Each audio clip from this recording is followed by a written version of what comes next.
Have you dreamed of a homemade marshmallow that's also healthy and good for you? It's going to give your hot drinks a boost, and you're in luck. Today we're also going to be making a delicious hot cocoa powder mix from scratch in my kitchen, as well as a homemade marshmallow with gelatin. You're going to love this. You're not going to feel guilty about giving your family these delicious marshmallows and this yummy hot chocolate. Come along with me and let's make some goodness.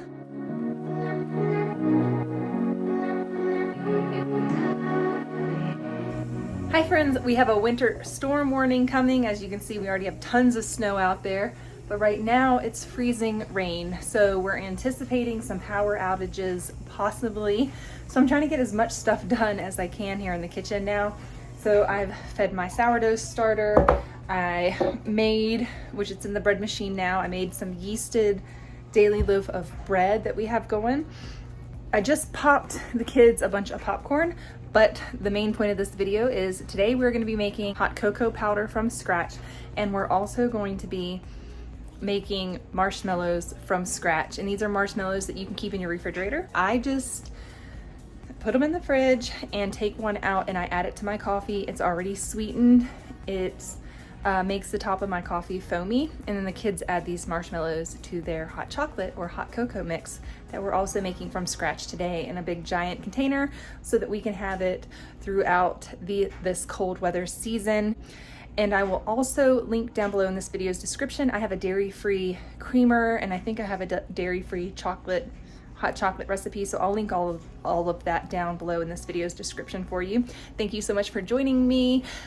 If you're new to the channel, I focus on holistic homemaking, lifestyle, and parenting. We do a lot of gardening, a lot of meals made from scratch, natural medicinal remedies, that kind of stuff. So if you're into all of that, click that subscribe button because I would love to have you a part of the Rouse Rising family.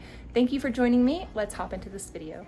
This big batch hot cocoa mix is a powdery mix made with sugar, cocoa powder, and powdered milk that will be your go-to when it comes to mixing with hot water or milk. It's worth having on hand for the cold months ahead. As I mentioned before, we had a big snowstorm last week and we got over 2 feet of snow. My kids love playing outside in the winter weather. Nothing warms a body up like a mug of rich, hot cocoa, especially in the winter. It even tastes better when you make it at home from scratch. Plus, you know exactly what's going into the powdery mix with no added preservatives. Let's talk ingredients and substitutions. Sugar. I use confectioner's sugar, also known as icing sugar or powdered sugar, in the mix. It will dissolve much easier than coarser kinds of sugar.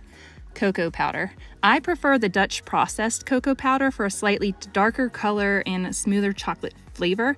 However, you can use regular unsweetened cocoa powder. It works just as well.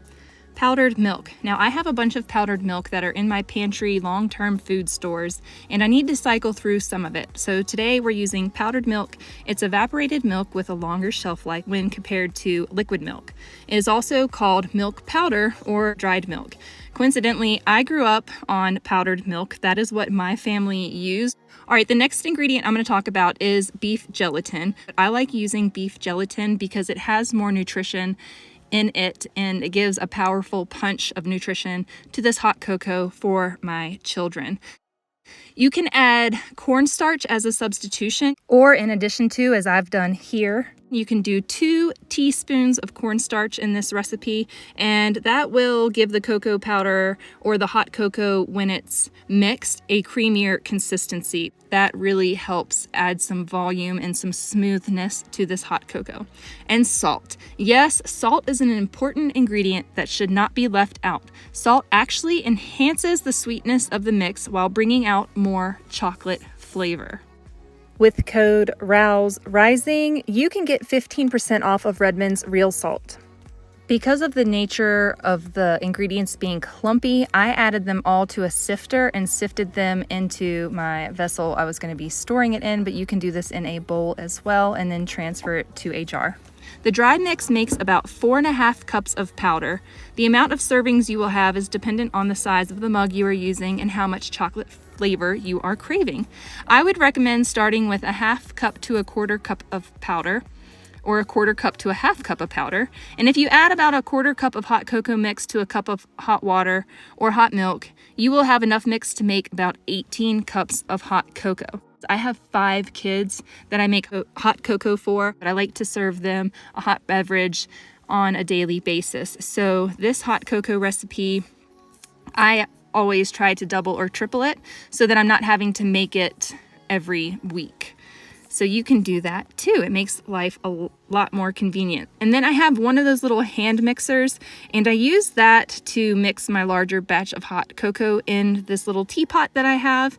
And that enables me to make a big batch at once for my 5 kids, and then I can pour it into the teacups for them. The kids love that this milk frother froths up this hot chocolate beautifully, and then they all get a little bit of foam on top, but we also get foam with our homemade marshmallows. You may be wondering how to store this hot cocoa mix. This is a big batch of hot cocoa mix, so be sure to keep it handy for when you're craving a mug of hot cocoa. This mix can be stored in a cool, dry place for up to a year when properly stored. It may lose some of the flavors the longer it's stored, so it's best if you can enjoy it within that time. But this is another one of those great storage or food preps that you can do ahead of time. You can store this in a Mylar bag with oxygen absorbers, and it's gonna make it last even longer. The prepper in me wants to do this, but I know we'll end up going through it way too fast.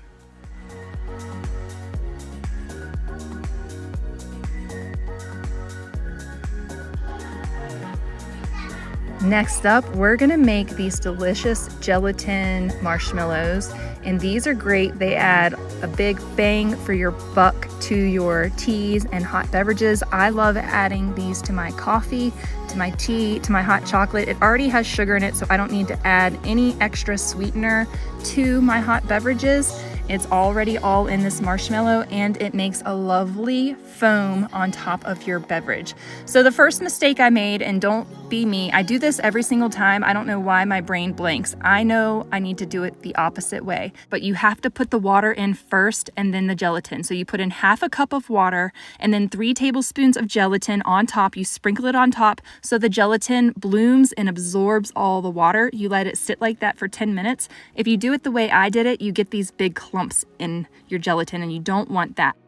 Keep in mind, I'm doubling this in the video. So next we're gonna do 1 cup of water and 1 cup of sugar in our saucepan, and we're gonna bring this to a boil and then let it simmer for about 15 minutes in the saucepan. You want it to be about 200 degrees when it all is said and done. I don't actually take a temperature of it. For me, I don't have a candy thermometer, so I just let it boil at a simmer for about 15 minutes, and this is what it looks like as it does that. You let it go for 15 minutes, and then I'm gonna turn my stand mixer on low to start just while I pour in this hot simple syrup. And if you noticed, my simple syrup is brown colored. It's because I use an organic cane sugar for this recipe, so my marshmallows are gonna be a little bit more cream colored, especially because I'm gonna add a little bit of vanilla to it as well. But yours might look a little bit different if you're using white sugar, but my sugar was more of a golden color. So here I am slowly pouring in the hot liquid, and right now my stand mixer is on low, but in just a minute I'm gonna turn it on to medium speed, and then I'm gonna show you intervals over the next 15 minutes.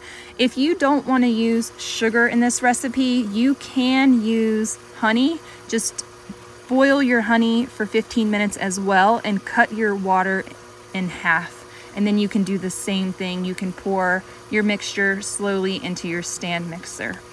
If you do the standard measurements and you don't double this recipe, then it should only need to mix for 8 to 10 minutes. It will triple in volume, and that's when you know it'll be a fluffy white consistency, and then you want to move fast. You're going to want to pour it out onto your parchment paper lined pan as quickly as you can, because once you stop mixing, it sets up really fast.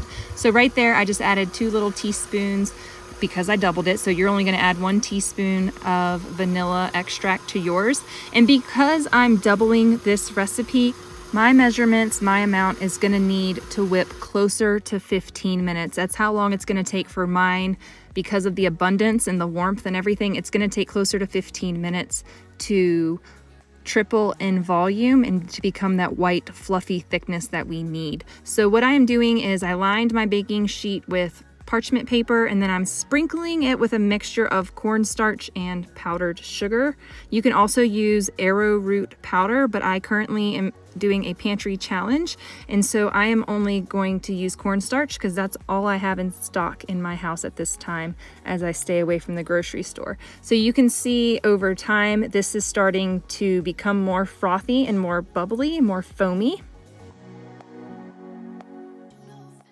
I'm taking little clips so that you can see over time. It just takes a little while with this amount, but it is doubling and slowly tripling in my mixing bowl. And then once I'm satisfied with its consistency, which is it will make peaks, but you have to work really fast because as soon as this stops mixing, it's gonna start setting up. So I'm gonna turn off my mixer and you're gonna see me quickly take out the whisk and transfer it onto my tray, and then I'm gonna need another 9x13 tray lined with parchment paper and the cornstarch to keep it from sticking. Now I have done this before and not used the cornstarch on the bottom of the parchment paper before pouring it, and these, once they were set, I was still able to pull this off an entire sheet off of the parchment paper, and carefully it did not stick. So it's optional whether or not you want to line it. I think it's probably wiser to line your baking pan and sprinkle with the arrowroot powder or the cornstarch. But the powdered sugar is going to make a syrupy mess on the outside. So some people suggest you can do the cornstarch or arrowroot powder mixed half and half with powdered sugar. I found that it makes it syrupy on the outside. So you can omit that if you want them to be more dry. Also, you want them to set out for a while so that they can kind of dehydrate just a bit. And I'm also going to experiment and freeze dry one of these after I cut them up to see, well, in the future, when I make my next batch of these, I am going to freeze dry them and see how that works if they rehydrate when we add them to hot chocolate or hot cocoa mixes. So that is something that's going to be fun. If I can get these to freeze dry correctly and they're not rock hard bricks, then that's going to be really great for long-term storage. And then I can make up a whole bunch of marshmallows at once and cut them up really small and freeze dry them. And then we can have marshmallows all the time. And I don't have to, make all of this all at once. So stay tuned for that. Definitely that's coming up in a freeze dryer collaboration I'm going to be doing in the future. If it works out, fingers crossed. I got to do some experimenting here. But this is going to sit, you can either leave this to sit out on your counter, or if you feel better, you can pop it in the fridge, but it's fine. It will set up and firm up sitting on your counter in the next few hours.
we make a delicious cup of cocoa. Thank you so much for joining me today, and I will see you in the next video. Bye!